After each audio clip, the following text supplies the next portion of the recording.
just outside of the White House in Washington, D.C., where Justin Trudeau just arrived for an 80-minute audience with Donald Trump. Now, the first 20 minutes that I've seen so far have been used up talking about Iran after Iran shot down an American drone in international waters. It's a little bit embarrassing that the Prime Minister of Canada only gets less than an hour-long audience with our greatest ally. It's a little bit disappointing. My main question here today is if Justin Trudeau will be lecturing the President on social issues after he lectured Vice President Mike Pence when he came to Canada. Here's my question to Trudeau. Prime Minister, will you be lecturing the President on social issues? No, I'm just laughing because as the Canadian media passed me, they were all taking pictures of me with my mic flash. It's absolutely hilarious that in order to cover my own Prime Minister, I have to go to a foreign country and get White House press creds to be able to get close to the Prime Minister because, of course, the Canadian Press Gallery determines who and who cannot get close to the Canadian Prime Minister, and they know that they're a dying breed and the legacy media is scared that the rebel is taking a chunk of their viewership. More interesting news today, the Prime Minister didn't come alone. He brought two of his ministers, Bill Morneau and Harjit Sajjan. It's yet to be disclosed if the President is seeking our defense minister's counsel on what to do with Iran. I have my doubts. I don't think so. And it's a little bit concerning that this meeting is only going to be lasting 30 minutes from what I see now. The President isn't spending much time on Trudeau. You'll note that he came to the United States here just yesterday, and the President, neither the Vice President nor the President came to greet him, similar to what happened in his disgraceful trip in India when the Prime Minister of India just didn't bother to come to the tarmac to give him one of those quintessential bear hugs that he's very well known for. Alexandria Ocasio-Cortez has come under fire recently for comparing ICE detention centers to concentration camps. It demonstrates a weak understanding of what the Holocaust was at best, and at worst, it demonstrates the insidious anti-Semitism that has been creeping in to the Democratic Party over the last decade or so.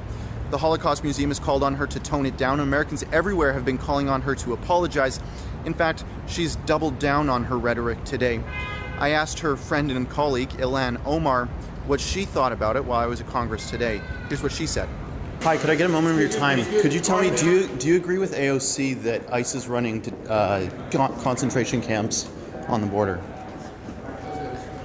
There are camps and people are being concentrated. This is very simple. I don't even know why this is a controversial thing for her to say. We have to really truthfully speak about what's taking place, and this is why it's really important for us to abolish ICE and make sure that we have an agency that is accountable to the people, that is dealing with the situation in a humane way. There's no way that we can allow for kids to be caged in this country and children to be separated from their families and people being terrorized in their communities.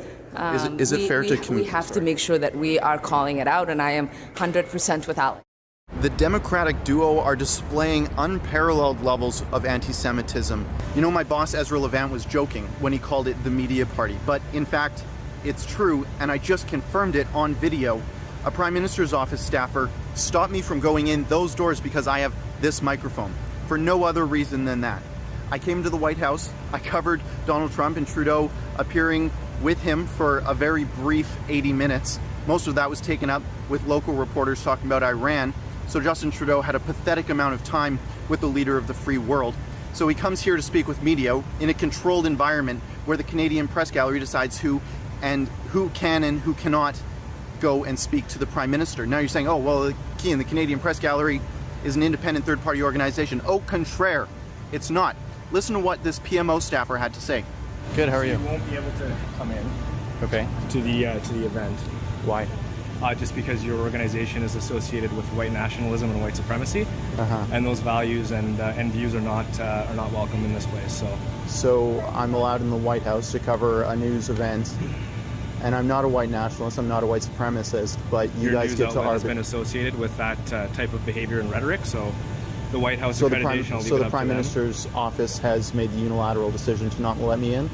The Prime Minister's office has agreed with the Canadian Press Gallery that your organization's views are not welcome. So that's all I have. They'll get you to leave, but I just wanted to come So and the let Prime you know. Minister's office determines who can and cannot cover Canadian politics in the United States. It's a Canadian Embassy event, and you are also not an accredited journalist in the Canadian Press Gallery at a Canadian media event, and that's why. So that's spectacularly disappointing. So they will let and you. Pathetic. They will escort you out. I don't appreciate that tone, as I'm being respectful with you. So. You're not being respectful. If you're being respectful, you'd let me cover my Prime Minister, as I flew to Washington to do. There's a process for accreditation, and I tried to apply through the Canadian Press Gallery, Correct. and as I did with the White House, and they let me in quite smoothly. They were quite kind and respectful. But you guys are quite clearly partisan, and so is the Press Gallery, and it is pathetic and a disgrace. Did you catch what he said? The Prime Minister's office and the Canadian Press Gallery decided together. A Prime Minister deciding who can and cannot cover him?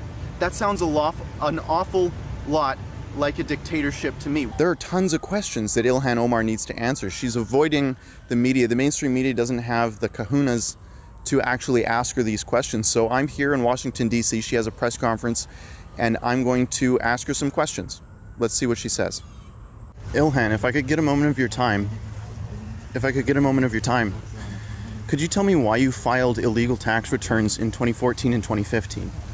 And it's which committee? Can you tell me definitively or not, is Ahmad LC your brother? For the markup? Yeah. Is he your We're in brother? the middle of the legislative briefing.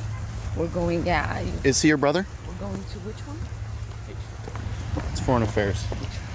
I'll go with you. Can you tell me definitively, yes or no, is he your brother? And why can't you answer that question? The remarks you gave me earlier. Why did you refer to him as your child's uncle on Instagram, and why did you lie on court documents saying that you hadn't seen him since 2011, when in fact you'd been talking to him all the time on Instagram? Sir, we're not doing ambush interviews. This isn't an ambush. You can send me an email. Why are you so afraid to answer these questions? Thank you. So we have budget and HVAC. How can anyone take you credibly on the student loan tax file when you were cheating on your taxes in 2014? And how can you call for Donald Trump's tax filings when nobody can trust you on the file at all? And why are you scared to answer the questions? Excuse me.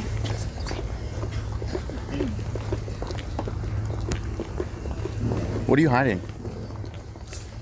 Trying to find my phone at the moment. So that you can go on Instagram and talk to your brother?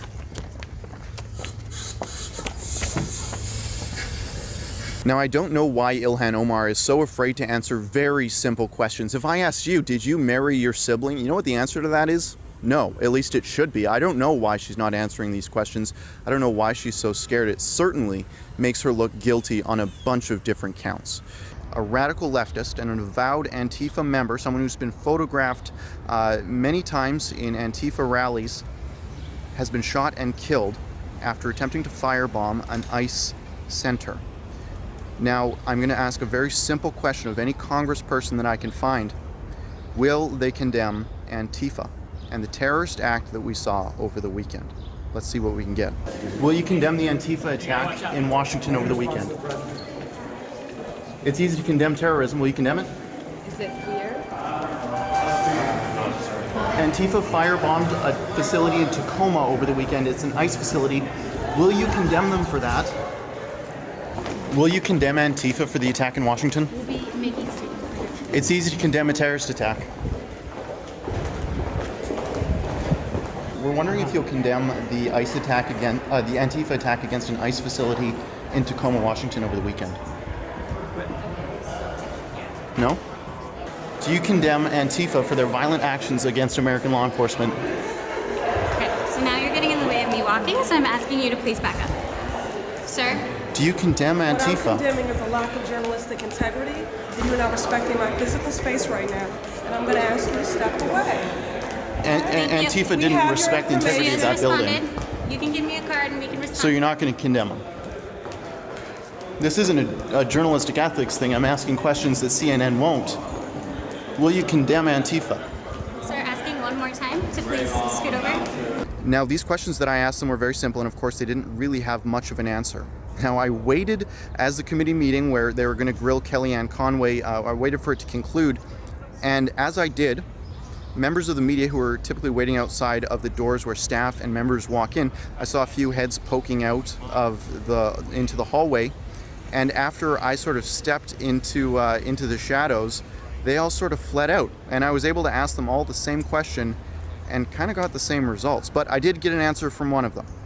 Would you like to condemn Antifa for their attack on an ICE facility? Well, obviously, any attack on any facility is something that we shouldn't condone as the United States government. Thank you.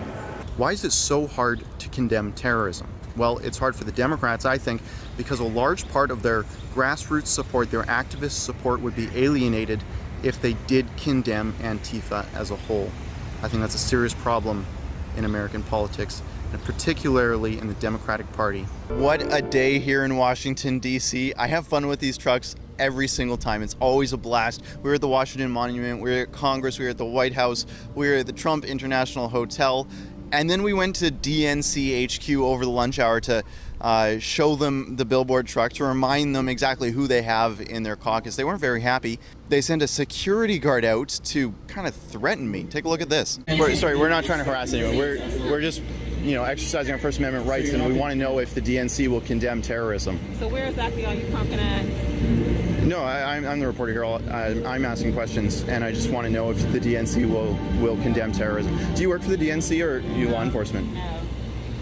So you're going to continue just to... Probably. Okay, we'll call it. Sorry? Okay. You'll call what? Stay here? Am I allowed to be on a public sidewalk? We're going to find out. We're going to find out. We're going to find out if I'm allowed to be on a public sidewalk. You say that as you have a firearm on your hip. Is this America, or am I allowed to be on a sidewalk? You can answer that. I'm allowed to be here, I take it. Whatever you say.